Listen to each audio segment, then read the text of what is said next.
going on, good people? It's your boy Ira Day, and welcome to another episode of Daytime Sports. Bring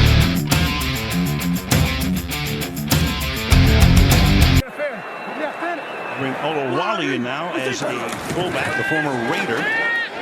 Fake to Elliott, and they go deep downfield and getting open and making the catch at the 25-yard line and taking it all the way into the end zone is Tavon Austin. Touchdown, Cowboys.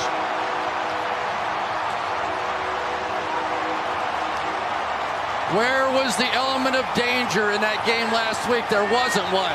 So what was the answer? They were going to get their speed on the field. Tavon Austin able to go the distance. The explosive play. Yeah. That's how we do. That's how my Cowboys do. Cowboys Nation, what's good? How about them Cowboys, baby? All day long. Y'all already know, man. I told y'all that the Giants' offensive line was hot garbage and it wasn't going to be able to protect Eli Manning. And Saquon Barkley is a beast, but when you got a line like they do, what can you do?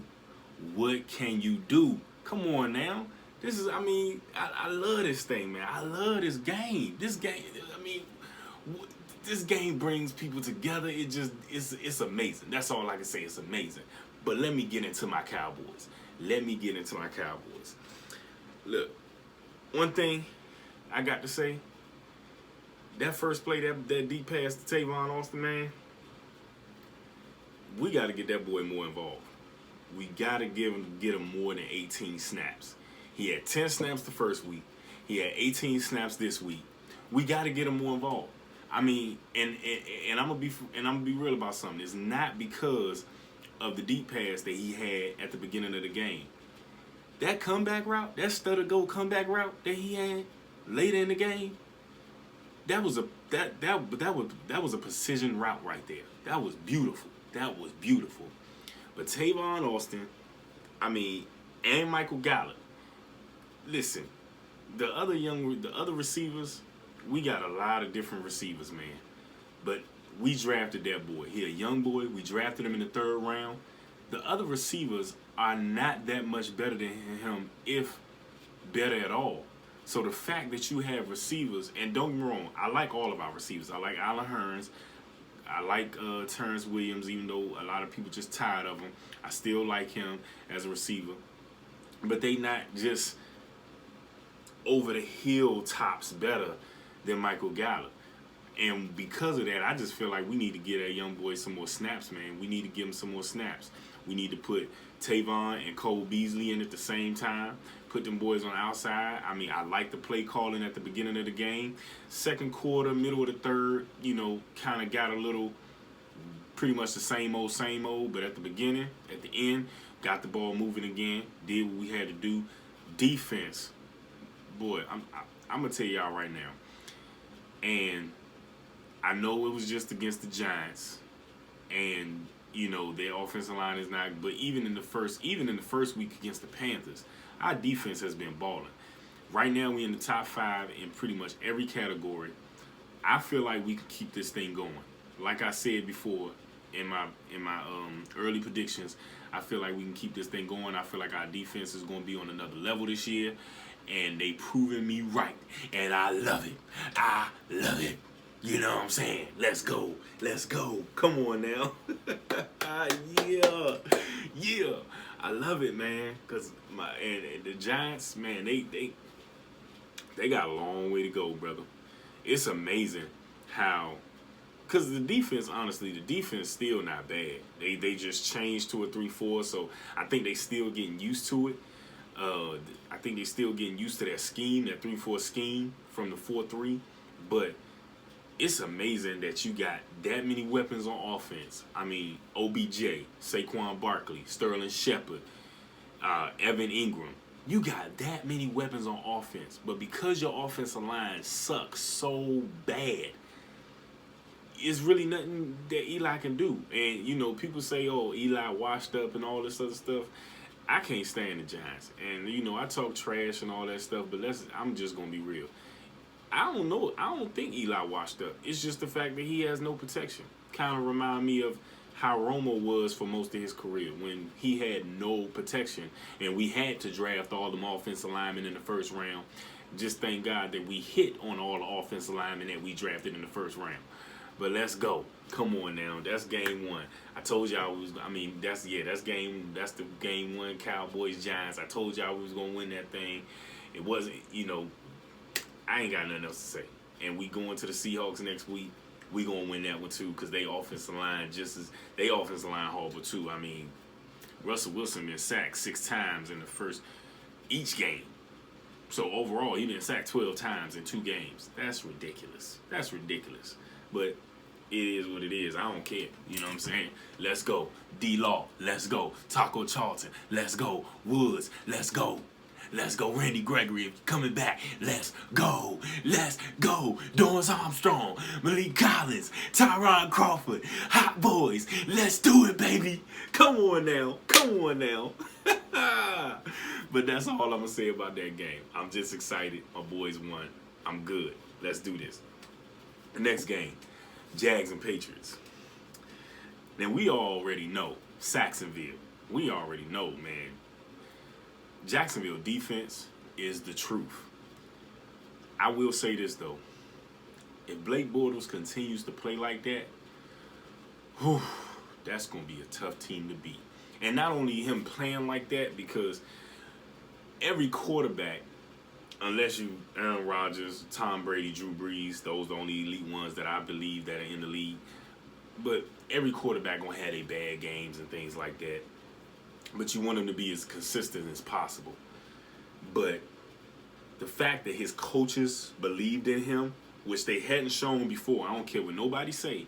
I said this before. I don't feel like Blake Bortles is a bad quarterback, but I don't feel like his coaches believed in him. But on Sunday against them Patriots, they believed in him, and they kept the foot on the pedal, and they was throwing that thing. And them receivers on the outside, they surprised me. Keelan Cole and Dante Moncrief. I know y'all saw that one-handed. Catch that Keelan Cole had. And if you didn't, check this out. Back in the middle. First and 15, and what a catch! Oh, wow! Velcroed by Cole for 22 yards. Oh my god, that's the best catch easily this year. We can go back here. That's Odell Beckham right there. Look at that. And then keep it away from Rowe. I got it. And now let me bring it away from you. That was a phenomenal catch. And they did what they did. They did what they had to do. They were separating. Don't get me wrong. Not Jacksonville. I apologize. The Patriots defense is not as good as they used to be. However, Dante Hightower still a beast. Stephen Gilmore still a monster. So they got some players on the outside that they was getting separation on Stephen Gilmore. They was getting separation on him now. They was getting separation on that boy. So I'm just saying, we can't take nothing away from that victory. We can't get no excuses. Jacksonville did what they had to do. They talked the smack. They held Gronk in check, because I don't recall hearing his name any other game. But they held him in check, and they did what they had to do. You know what I'm saying? So, hey, Jacksonville, man, we got to watch out for them when the AFC, and just side note, for all you Steelers fans,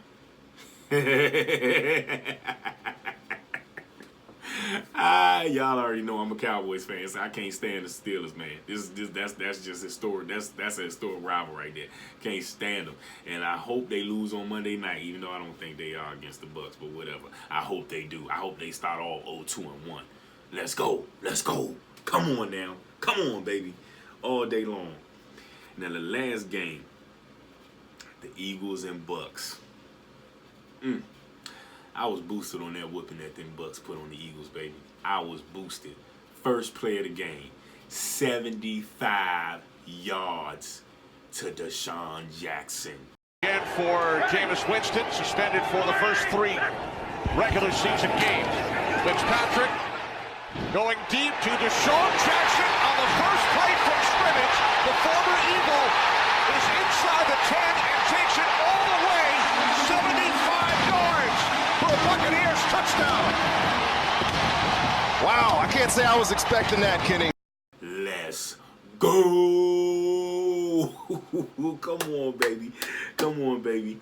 But I'm still waiting for Ryan Fitzpatrick to come down to earth. Ryan Fitzpatrick is a decent quarterback. He's a formidable backup. I don't see him as a starter. I don't see him being, of course, nobody can keep up with the numbers that him or Patrick Mahomes has been putting in these first 2 weeks.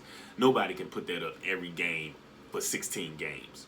Not saying that he's going to throw for 400 yards every game or anything like that, or 4 touchdowns, but I don't even think that he can be in the 350 to 325s, you know what I'm saying, for the rest of the week. Now, I could be wrong, and don't get me wrong, because I mean, I ain't got no problem with Ryan Fitzpatrick, but I know everybody's saying, oh, Jameis, you can't put Jameis in. Now, I agree with that if he keep on rolling, and you just can't ruin the chemistry of a team like that. If they backing Ryan Fitzpatrick, the wide receivers, the offensive line, the running back, the whole team in general, if they backing Ryan Fitzpatrick and they still rolling, they winning games, it's just like when Dak was playing his rookie season and Romo was on the verge of coming back. I mean, I was one of those people that say, hey, you got to put Romo back in. You know what I'm saying? You got to put Romo back in. But after about week 8, I mean, the team was rolling. It's like, okay, as much as I love Romo, he rolling, so he needs to stay in. Now, the difference is, though, Jameis ain't hurt, and he coming back after week 3.